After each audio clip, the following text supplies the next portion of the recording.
Tonight. If we reach the point where I believe our advisors should accompany Iraq troops on attacks against specific ISIL targets, I'll recommend that to the President. And that point will most likely come shortly, as almost every military expert says ISIS will not be defeated unless confronted on the ground by well-trained troops. We'll have a factor investigation. Peace is not simply the absence of war, but the work of justice. Pope Francis speaking out against brutal terrorists. But is he advocating the use of force? We'll debate it. What we know about Adrian, not only as a person, but what he has also done for this community, we believe he deserves to play while the legal process plays out. The general manager of the Minnesota Vikings reinstating running back Adrian Peterson, accused of beating his children. Would you do that? Caution. You are about to enter the no-spin zone. The factor begins right now.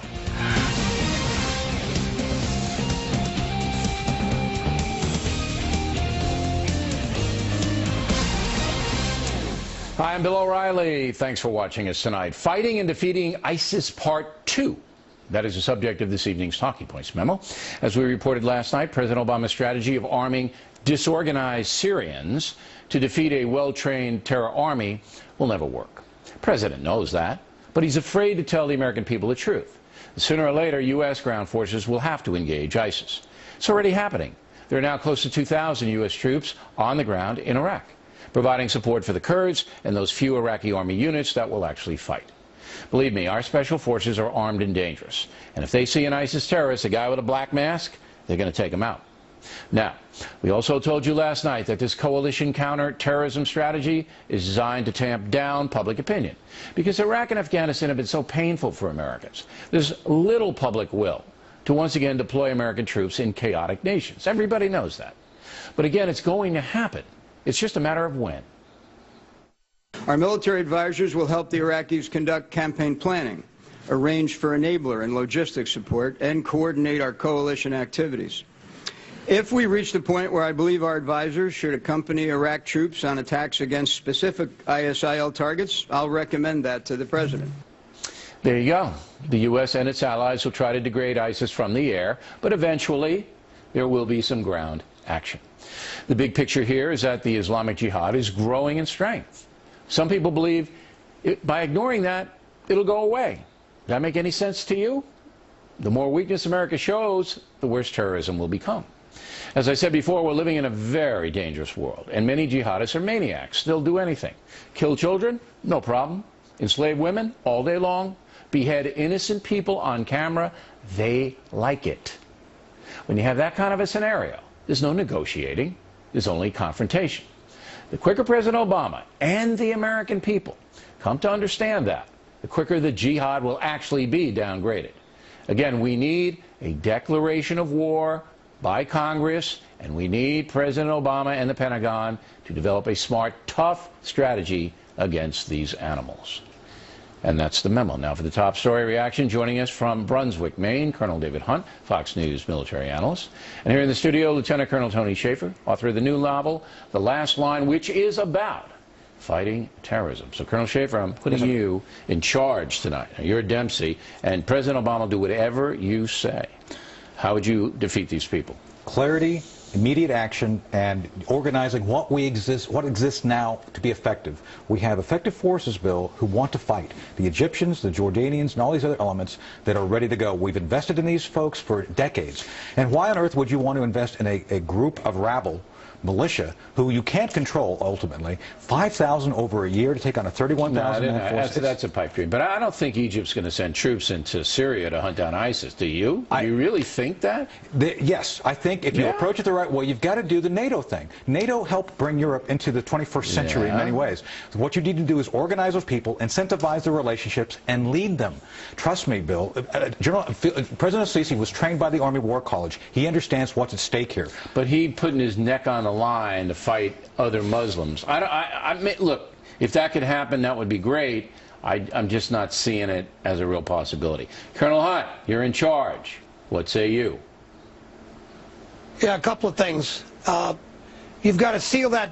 I would concentrate on Iraq first and build an economic political, religious coalition of moderate Muslims before I went into Syria. But you have to seal the Iraq-Syria border first. We're putting a base up in Erbil. It's going to be about 5,000 Americans, intelligence officers, civilian contractors, military, and mechanics going to be up there.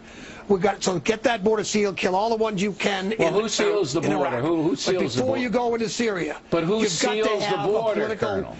You have to have it. You cannot go into Syria. Colonel. No Arabs going into Syria right now. We've got to have them. Colonel, can you hear me in Maine? Yes, can you hear me? Who seals the border? Sir. Yes, sir. Who? What, you don't like sealing the border? Bill. Colonel's not hearing me. I think we have an audio problem there. There's no way to seal the border. Some of these groups have never seen the border. What we need to do is look at who lives there now, the indigenous folks. I've talked to the Yazidi, I've talked to the Assyrians, I've talked to the Christians, the Iraqi Christians. They don't want to leave. Why don't we arm, like we did during World War II, the resistance to actually set up a But that's what President Obama wants to do. Bill, he wants to arm the Syrian resistance. That's not the same thing. We're talking about the folks who are now being displaced by ISIS, put them back in, and then bring in conventional forces to help Colonel, them. you know we armed the Iraqi forces, and they gave their arms to ISIS. All of them. They've controlled the arms, so the people we need to have them won't get them.